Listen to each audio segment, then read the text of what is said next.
Towards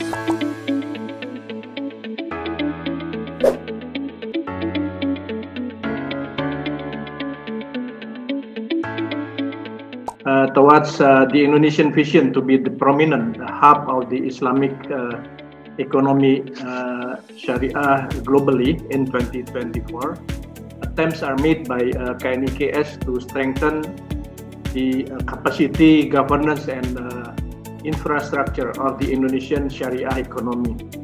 It involves, among others, utilization of Islamic financing akad more rigorously as to be implemented in Indonesia as to be able to find more competitive edge of the Islamic finance vis-a-vis the conventional finance. The Indonesia has still have a limited instrument for hedging and liquidity management. Sharia compliant commodity trading and tawarruk might have the potential to resolve these issues, particularly in Indonesia. It might be used to capture business opportunities with respect to some specific transactions where there is no efficient scheme of akad that can be implemented, such as asset sales scheme, subrogation, Islamic hedging, as well as the FX derivative. In addition, tawarruk might be utilized to improve features in existing financial products of Islamic banks. However, there are some discussion. Most scholars and regulators view that tawarruk is still supposed to be the contract of last resort and only be used when an Islamic financial institution is a roadblock with a particular product. One of the reasons is because of a wider implementation of tawarruk might lead to a reducing use of other Sharia-based akads, such as mudarabah, musyarakah, and ijarah. Many also argue that the main issue of tawarruk is actually the intention of the contract itself. That intention might not be trade in commodities, but to create debt via a trading transaction. Therefore, there might be no linkage between real sector and financial sector in the transaction, which contradicts the principle of Islamic finance. This perspective is harmful not only for Islamic bank implementing tawarruk, but also for the overall Islamic finance industry. It might increase the reputation risk of the Islamic finance industry is too similar with the conventional counterpart in its business model and operation. Other than this, Islamic banking industry should still strengthen its capacity and to face the challenging circumstances in the future. Considering the pros and cons, we need to open a room for discussion to explore every aspect of tawarruk from the perspective of regulators, Sharia scholars, and Islamic banking practitioners, as well as other possible akads or mechanism that could resolve the issues faced by Islamic banks. A number of challenges need to be addressed in order to encourage more competitive growth in Islamic banking in Indonesia. First, Islamic banks still have relatively less capital as compared to their conventional counterparts. Consequently, the potential growth of Islamic banks is still limited as well. Therefore, innovation and alternative funding for Islamic banks are needed. Second, the non-performing finance (NPF) of Islamic bank is also still relatively higher than non-performing loan or NPL of conventional banks. Even though it has much improved in the last several years, accordingly, innovation in better credit risk management is also needed. The third one, the ratio of operating expenses to operating income is relatively higher due to high cost of funds. In addition, increased provision expenses and increased financing income as a result of high non-performing financing also drive high operating expense to operating income ratio. Thus, Islamic banks need innovation to increase their efficiency. And the fourth challenge, Islamic banks need more stable core deposit as their main funding. A stable liquidity is important to encourage more financial intermediation, higher financing to deposit ratio by Islamic banks.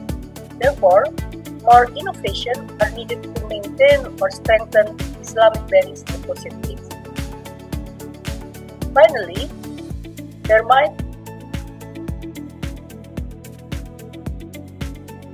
still be some gaps between available Islamic banking products and consumer needs. More innovation in Islamic banking products and services are needed to make their products and services more acceptable to the market. Islamic banks can utilize Tawarruk as an underlying mechanism to structure financing and deposit products, as well as tools for liquidity management and hedging. Several benefits of Tawarruk: it is a flexible way of acquiring liquidity. The customer can obtain the cash immediately. Second, the benefit that Tawarruk is easy to execute, and also it can be used for multi-purpose financing. However, the application of Tawarruk is not without critics, including in Indonesia. Some noticeable critics of Tawarruk are: Tawarruk might create new debts that are larger than the cash received. Thus, several parties argue that there is no difference between this practice with riba-based loan and conventional banking. The exchange of money now with more money in the future is considered risky due to the uncertainty about the future value of money. Tawarruk as one of debt-based instruments increases inequality and redistribute wealth in favor of suppliers of finance as respective of actually productivity of the supplied finance. Oh, I'm sorry, I forgot to tell this. What I have mentioned are in the next slide. Ladies and gentlemen, an innovation usually always comes with some pros and cons. Therefore, it must be discussed, tested, and re-evaluated thoroughly. The Tawarruk concept is not an exception, of course. So, International Council of Fiqh Academy initiative under OIC in 2005 declared that Tawarruk is not permissible.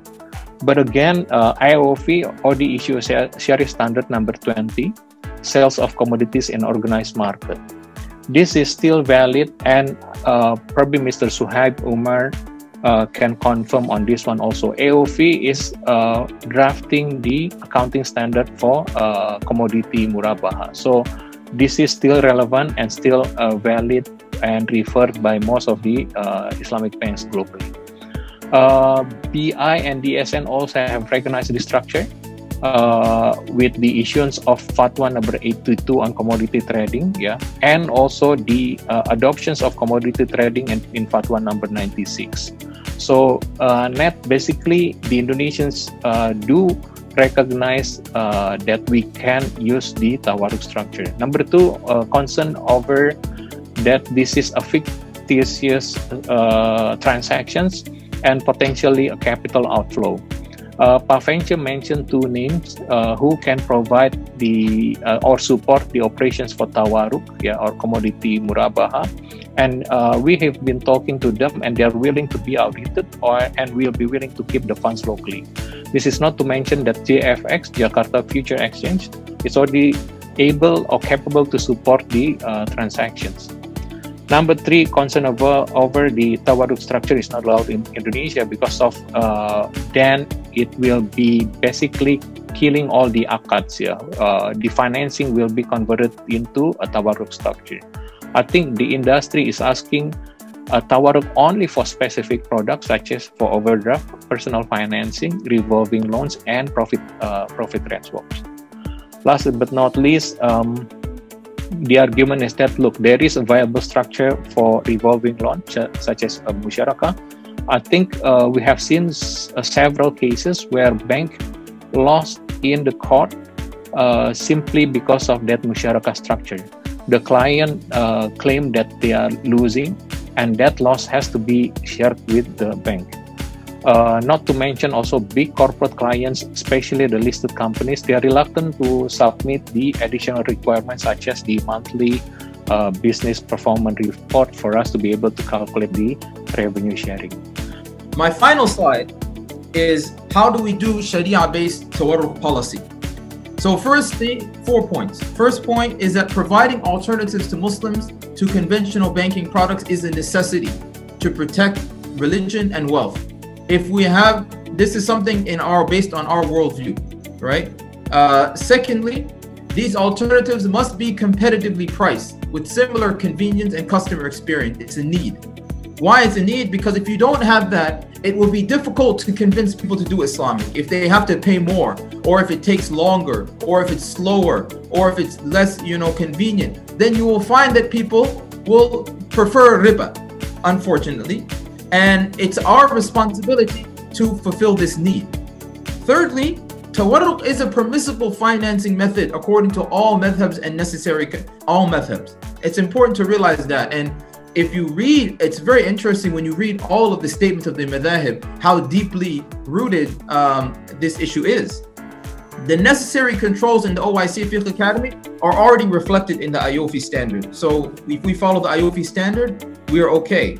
Finally, in cases where no viable alternatives exist to fulfill the above necessities and needs, allowing tawarruk is both in line with Sharia and the goals of Islamic economics. And I don't want to go as far as to say it's a must, but maybe I can say it's a must, because we have to realize that we have to fulfill the needs and we have to fulfill the necessities. Number one, the bank cannot deal with the conventional bank on tawarruk. And number two, the bank can use tawarruk to raise funding only when it's basically it's under liquidity shortage, or there is a severe operational crunch on the bank, and there is no other way to raise money other than tawarruk, which is kind of an emergency situation. So in that case, it can do that. So with these three restrictions, if you allow tawarruk, then it will greatly reduce the ills that I have discussed in the previous slide. But as far as I know, none of the markets in the world are actually following these three restrictions that IOFI Sharia Standard number 30 has put on banks for tawarruk transactions. And in the absence of these restrictions, all of the ills that we have spoken about, you can see there. We have seen it here in Bahrain.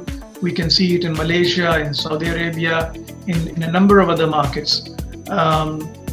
It is rather unfortunate because most of the alternatives for tawarruk do exist. There are some markets which are trying it, and the problem though is that it cannot be a perfect solution to tawarruk. It is not sensible to think that in terms of convenience for the banker, in terms of convenience for the customer, and in terms of the risk, it will be the same as tawarruk, because tawarruk is very close to the conventional lending transaction. So if convenience and cost is all that you seek, you might as well stick with conventional. If you want Islamic, there is going to be an additional risk that you have to take.